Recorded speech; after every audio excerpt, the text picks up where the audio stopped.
सीता के रखवाले राम थे, जब हरण हुआ तब कोई नहीं।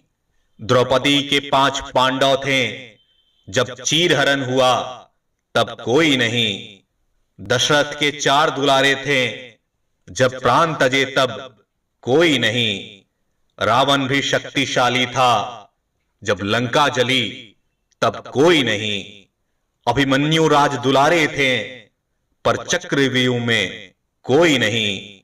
सच यही है दुनिया वालों, संसार में अपना कोई नहीं। जो लेख लिखे हैं कर्मों ने, उस लेख के आगे कोई नहीं।